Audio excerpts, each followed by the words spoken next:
pour prier. C'est pas la prière que Jésus a rapporté la victoire.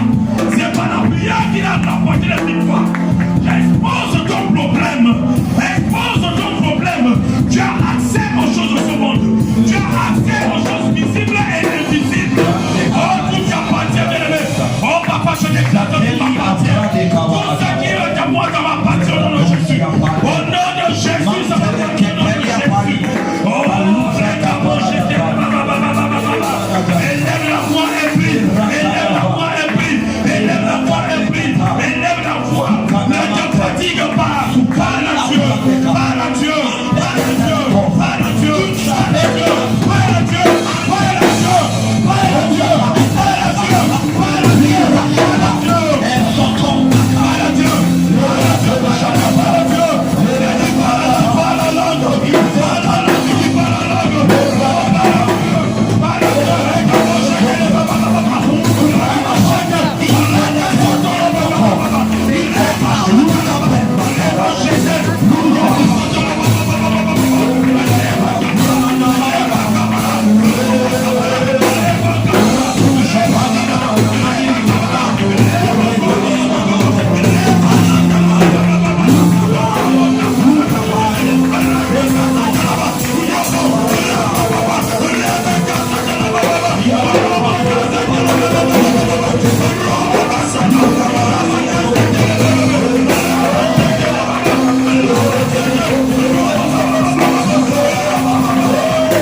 à Dieu, que Dieu nous bénisse ce matin. Amen, amen. Gloire soit rendue à Dieu. Amen. Je ne sens pas. Amen. Alléluia. Gloire à Jésus. C'est un culte assez spécial. Amen. Gloire à Dieu. Ce matin, nous sommes dans une condition, nous avons constaté. Amen. Nous sommes en chantier, donc on a isolé une partie. Gloire soit à Dieu. La thématique de ce matin, c'est l'appel pourquoi Dieu place sa lumière dans les ténèbres. Ça, c'est la thématique. Pourquoi Dieu place sa lumière dans les ténèbres. Ça, c'est la thématique. Alors, comprenez que lorsqu'on parle de l'appel, qu'est-ce que c'est? En jargon théologique, on parle d'un fardeau que Dieu veut déposer dans ton cœur. Alléluia. Ça peut être aussi une révélation directe que Dieu te donne, que tu es appelé à telle tâche. Est-ce que vous comprenez? Et ça, c'est l'appel, comme on le ressent à l'intérieur de soi. On ne sait pas quelquefois l'expliquer, mais on ressent plus profondément qu'il y a quelque chose. Mais si j'ai envie de parler un peu au niveau de l'appel général, je ne parlerai pas de l'appel spécifique des différences, comment on appelle ça, 5 ministères, qui sont les dons du Christ, selon Ephésiens chapitre 4. Je ne parle pas de cela. Amen. Mais je parlerai ici de l'appel un peu général spécifique de l'homme, qui concerne tout homme qui entre sur la surface terre. Amen. Tout homme qui entre sur la surface terre, c'est un appel de la part de Dieu. Vous comprenez? Dieu t'a adressé un appel depuis l'éternité en te créant en tant qu'esprit, en t'introduisant dans l'espace terre. Tu n'es pas venu au hasard. Mais Dieu est venu charger de certaines capacités. Amen. Dieu t'a chargé en te créant en tant qu'esprit. Aucun esprit ne se crée soi-même. C'est Dieu qui est le créateur, le Père des esprits. Est-ce que vous comprenez? Donc tous les esprits viennent de Dieu. Avant que tu entres dans cette masse de corps, tu as été un esprit créé depuis le trône de Dieu. La réalité, la première mention théologique, c'est dans Genèse chapitre 1, n'est-ce pas, le verset 26, Dieu dit faisons l'homme à notre image. Tu as été créé à l'image de Dieu. Et lorsque Dieu dit faisons l'homme à notre image, il pensait à lui-même en pensant, nous avions été créés en tant qu'esprit en Dieu. Amen. Donc nous avons les mêmes capacités que Dieu, nous avons le même ADN que Dieu en tant qu'esprit. Vous comprenez ce que c'est entre les deux? Donc en Dieu nous sommes Dieu, puisque nous sommes issus de Dieu. Amen. Une particule de l'esprit de Dieu est Dieu. Il y a avec moi une particule de l'esprit de Dieu est Dieu. Une particule de l'esprit de Dieu est Dieu. Amen. Ça c'est la première réalité fondamentale. J'y reviendrai toujours. C'est la fondation de la spiritualité dans le Christ. Au chrétien.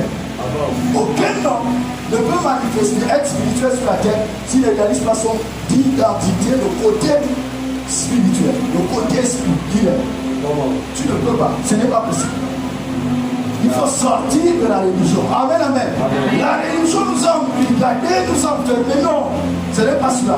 Nous sommes d'abord un esprit. Et en tant qu'esprit, Dieu a un plan, Dieu a un projet. Autant que nous sommes, chacun de nous, tu dois prendre un défi, tu dois faire un défi de ne pas quitter la terre sans avoir exécuté, accompli le plan que Dieu a placé dans ta vie. Nous n'avons pas tous le même but pour lequel nous sommes venus sur la terre. Chacun de nous a un but. Est-ce que vous comprenez cela? Donc, Dieu leur a accordé un but, c'est pour venir sur la terre, je ne sais pas, d'être un grand homme d'affaires. Est-ce que vous comprenez cela? Businessman puissant pour contribuer à l'avancement du royaume de cieux. D'autres sont venus sur la terre pour être des prédicateurs comme moi. Et c'est compris. Ça, c'est ma mission que je fais ce matin. Alléluia. Donc, je suis appelé à ça. Voici pas tout ce que j'étais en train de faire, ça m'annulait. Vous comprenez? Mais lorsque je suis dans ce que Dieu m'a appelé, je le fais avec passion et détermination. Amen, amen. Et c'est là le travail en fait. faites le distinguo entre l'emploi et le travail. L'emploi, on te paye pour ce dont tu accomplis comme tâche. Et ça, vous comprenez. Un jour, on va devoir te licencier de cet emploi. Un jour, tu vas devoir aller à la rivière. Or, le travail que Dieu te donne, jusqu'à la fin, jusqu'à ce que tu quittes la terre, tu ne pourras pas t'enlacer. Tu vas continuer à travailler. Et ça fait partie du don qui est en toi. Amen. Personne ne viendra te licencier par rapport au don que Dieu enfuit en toi. Voici pourquoi on doit travailler jusqu'à la fin de ta vie. On doit travailler. Il y a quelque chose de Dieu en toi. Et Dieu est le meilleur dans ton couloir. Tu ne compétis avec personne. Amen. On peut être plusieurs, c'est pas trop. On est plusieurs pasteurs, mais personne n'est en compétition avec personne parce que Dieu ne nous a pas dotés avec les mêmes capacités. Je ne peux pas vouloir faire comme mon frère, mais je peux être meilleur dans le domaine auquel Dieu m'a mis. Amen, amen. Je dois chercher toujours à être meilleur que moi-même. Amen. Est-ce qu'on est ensemble? Faire en sorte que celui que vous avez vu hier, lorsque vous me voyez aujourd'hui, ne soit pas la même personne. C'est la même forme, le même corps, mais ce qui est à l'intérieur n'est pas la même chose. C'est quelqu'un, un être nouveau. Amen, amen. Donne-moi un amen. Donc, c'est ça, il y a des capacités en toi, il y a des dons en toi. Voici pourquoi, en t'envoyant sur la terre, Dieu était conscient qu'il t'a envoyé dans une sphère là où il y a les ténèbres. Voici pourquoi j'ai envie de te dire que les ténèbres que tu combats aujourd'hui, c'est la preuve de ton appel. Amen. L'environnement dans lequel tu combats certaines choses, c'est la preuve que Dieu t'a envoyé sur la terre pour combattre, lutter avec les ténèbres. Parce que la mission de la lumière, c'est être dans les ténèbres pour briller. C'est pour briller. J'ai envie de faire extirper de toi cette compréhension religieuse qu'on nous a donnée que si on a la mauvaise compréhension, on n'aura pas la juste mesure pour combattre les ténèbres, ou pour lutter, ou pour briller. J'ai envie de vous, à un certain niveau, Dieu ne nous appelle pas à combattre les ténèbres. Dieu nous appelle à briller. Non, dis voisin, voisine. Dieu ne nous appelle pas à combattre les ténèbres, mais à briller. C'est-à-dire à montrer Dieu. Amen, amen. Élève Dieu dans ta vie, présente Dieu dans ta vie, expose davantage Dieu dans ta vie. Comment faisant? Il y a des outils, il y a la prière, amen. Il y a la méditation de la parole de Dieu, la louange et l'adoration. Est-ce que vous comprenez cela? Ça met en évidence Dieu et tu brilleras. Ta vie sera explosée. Le problème, c'est que les ténèbres sont devenus ingénieux et ils ont, comment on appelle ça, réussi à je ne sais pas trop, je n'ai pas dit que tu dis à subir, non, mais ils ont réussi à faire croire aux chrétiens que mériter la parole de Dieu n'est rien, mais c'est faux. Amen. C'est ton aliment spirituel. Dis c'est mon aliment. Dis c'est ma nourriture. De la même manière, je nourris mon corps, je dois nourrir mon esprit. Ton esprit ne se nourrit pas de la nourriture physique, mais ton esprit se nourrit de la parole de Dieu. Jésus a dit dans Jean chapitre 4, l'homme ne vivra pas de pain seulement, mais de toute parole qui sort de la bouche de Dieu. Donc Dieu nous a tous cette année et notre année pharaon, l'année de la lumière. Toute l'année de la lumière, c'est mon année pharaon. Frères et sœurs, voici pourquoi tu dois te lever, voici pourquoi tu dois briller. Maintenant juste un texte, Ésaïe 60, verset 1 à 3, et je vais conclure. Tellement de choses à faire ce matin. Ésaïe chapitre 60, le verset 1 à 3, lisons-le rapidement, un lecteur s'il vous plaît. Maintenant c'est une autre, prenez aussi, je vous le donne comme ça, Matthieu chapitre 7, le verset 14, qui parle de la lumière. Prenez aussi Philippiens chapitre 2, le verset 15, Genèse chapitre 12, le verset 1 à 3, et puis Éphésiens chapitre 6, le verset 12. Je reprends alors que le lecteur se prépare. On a Ésaïe 60, le verset 1 à 3, Matthieu chapitre 5, le verset 4, qui est notre verset de base cette année, et on a aussi Philippiens chapitre 2, le verset 15, Genèse 12, le verset 1 à 3, l'histoire d'Abraham, et Ephésiens chapitre 6, le verset 12, qui dit: nous n'avons pas à lutter contre la chair et le sang, mais contre les dominations. Alors, lis-moi Ésaïe 60, le verset, à partir du premier verset au verset 3. Je lis la parole de Dieu dans Ésaïe 60, le verset 1. Oui. Honorons la parole de Dieu, s'il vous plaît. Lèvons-nous, c'est notre première lecture. Lève-toi, sois éclairé. On dit: lève-toi, sois éclairé. Oui. Car ta lumière arrive. Car ta lumière arrive. Et la gloire de l'Éternel se lève sur toi. Et la gloire de l'Éternel se lève sur toi. Voici, les ténèbres couvrent la terre. Les ténèbres couvrent la terre. Et l'obscurité des peuples. Et l'obscurité des peuples. Mais sur toi l'Éternel se lève. Mais sur toi l'Éternel se lève. Sur toi sa gloire apparaît. Sur toi sa gloire apparaît. Amen, amen. Amen. J'aimerais qu'on acclame la parole de Dieu. Oh my God. Assieds-toi, merci. Si ta vie est entourée de ténèbres, ce n'est pas une malédiction. Donne-moi une amen. Si ta vie est entourée de ténèbres, ce n'est pas une malédiction. Dis à ta soeur, ce n'est pas une malédiction. C'est une convocation. C'est une convocation. Je suis en train de te convoquer.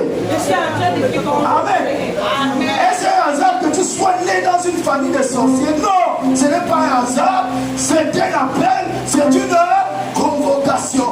C'est la preuve que tu dans cette famille, tu dois briller comme la lumière. Tu t'envoies comme son représentant. Mais il ne t'a pas envoyé pour aller te lamenter. Il ne t'a pas envoyé pour aller les condamner. Il ne t'a pas envoyé pour que chaque jour, je ne sais pas trop, tu leur jettes des pierres. Il t'a envoyé pour briller dans cette famille. Il doit voir Dieu. Amen. Il croit que c'est pratique qu'il faut, c'est cela Dieu. Mais en vérité, comme toi tu viens avec le vrai Dieu, tu dois descendre comme Élie. Amen, amen. Tu sors de la présence de Dieu, tu viens comme Élie, tu dis au prophète de Baal, tu dis on saura l'Éternel. Tu dois aller démontrer que l'Éternel est le seul vrai Dieu, digne de louange et d'adoration. Il est le seul digne de louange et d'adoration. Et tu dois le leur prouver. Ça va venir de tes prix. Es-tu convaincu que cette année est ton année phare? Voici pourquoi Dieu ne placera jamais dans sa lumière, dans la lumière. Ça s'annule. Amen. Mais ce qui donne de la valeur à la lumière, ce sont les ténèbres. Donc les problèmes qui sont dans ta famille, c'est un appel. C'est une convocation que Dieu t'adresse. À te dire qu'il y a des capacités en toi. Tu dois te réveiller et réaliser qu'il y a quelque chose que Dieu a placé en toi. Ce n'est pas à l'extérieur de toi. N'attends pas cela que cela viendra. Non, Dieu a déjà placé cela en toi. Et c'est déjà moi. Alléluia. Le problème, c'est de t'ouvrir et commencer à travailler par rapport à ce que Dieu a placé en toi. Amen. Et à partir de là, tu vas commencer à prier. Tu vas commencer à devenir.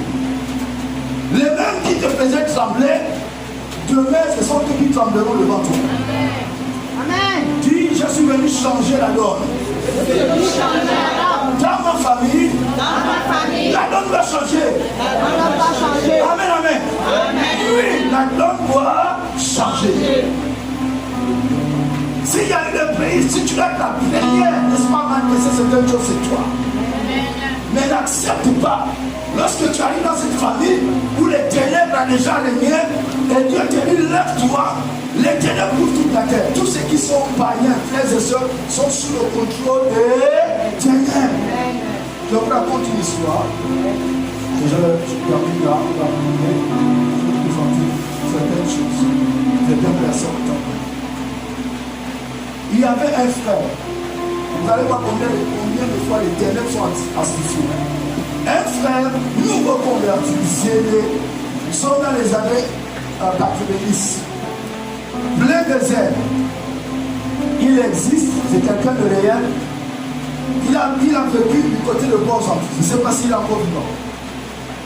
Alors, nouvellement converti, plein de feu, qu'est-ce qui va se passer? Un jour, alors qu'il était en route avec ses frères, marchant chemin faisant, alors, en face de Bartaïda, oui, de Bartaïda, on dit avec moi de Bartaïda.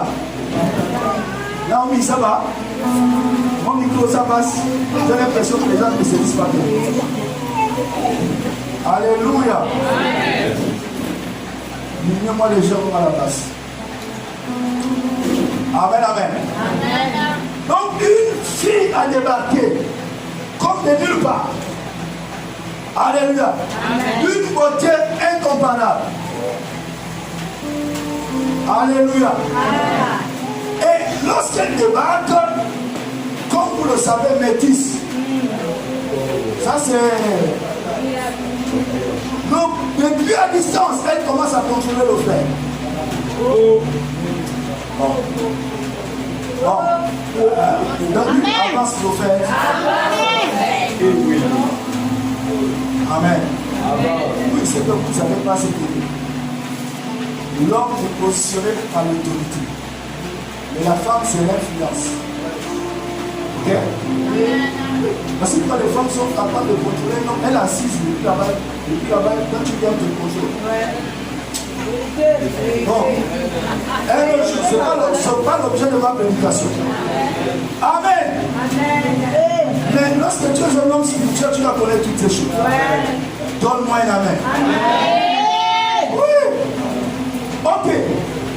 Donc, elle vient, elle voit le frère. Parce que pourquoi? Parce que les ténèbres avaient constaté que là, la vie du frère, il y avait une lumière spéciale. Ils ont cherché par des voies et moyens. Attaquer sa vie de prière, ça ne marche pas. Attaquer sa communion avec Dieu. À l'église, ça ne marche pas. Donc, qu'est-ce qu'il fallait faire? Il fallait sortir la grande artillerie.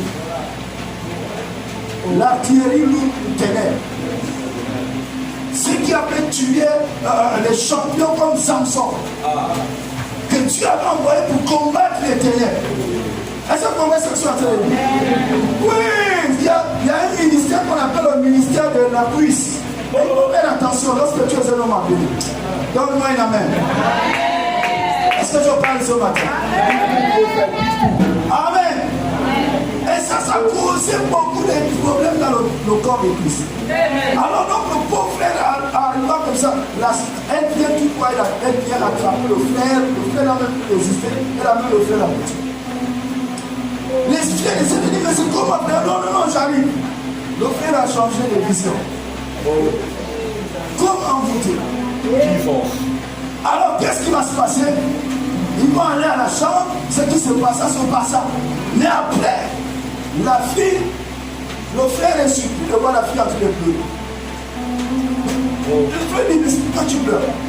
Elle dit non, je ne pouvais jamais m'imaginer que je pouvais sortir avec un homme comme toi, un gars comme toi. Tu n'es pas à mon niveau. Qu'est-ce qui s'est passé? Les ténèbres peuvent contrôler un païen comme ils veulent. Parce que tout païen, là, il y a déjà la nature là, instinctive, qu'il agit, les sensations qu'il ressent là. C'est le diable a placé cela lorsque l'homme est tombé depuis le jardin de l'herbe. Donc il peut contrôler tout homme sur la terre, tant que tu n'as pas la nature de Christ. Est-ce que vous comprenez?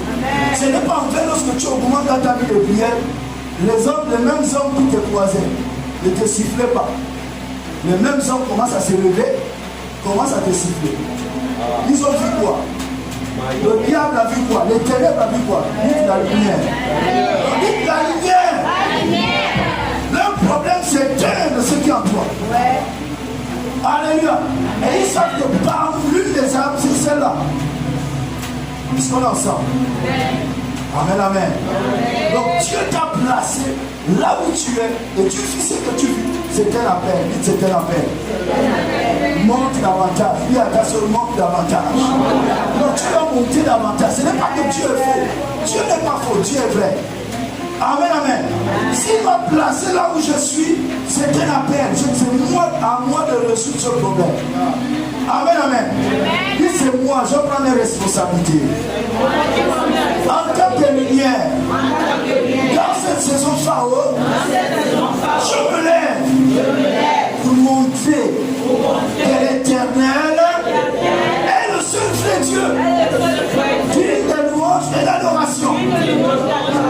Amen, amen. C'est très important de comprendre cela. Alléluia. Je viens juste de terminer mon message. Je veux que tu acclames le Seigneur.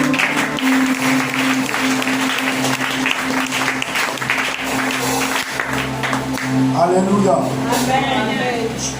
Tu as besoin de courage. Amen. Amen. Tu as besoin de courage dans ce monde.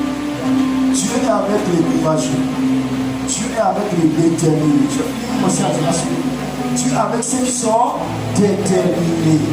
Sois déterminé dans ton cœur. Et sois courageux. Parce que les ténèbres feront tout pour te décourager. Feront tout pour dresser les obstacles sur ton chemin. Mais ça ne veut pas dire que parce qu'il y a des obstacles, que Dieu n'est pas avec toi ou que tu n'es pas mandaté. Si tu es mandaté, tout homme sur la terre est mandaté d'être porteur de la lumière. Si tu n'es pas porteur de la lumière, tu es porteur de ténèbres. Nous sommes ensemble. Donc Dieu ne cache pas ses trésors dans la facilité, mais dans le profondeur. Amen. Je voudrais qu'on se lève maintenant.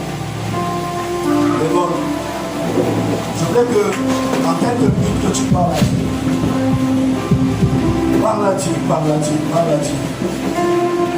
Parle à Dieu. Dis au Saint-Esprit, cet esprit vient me révéler davantage.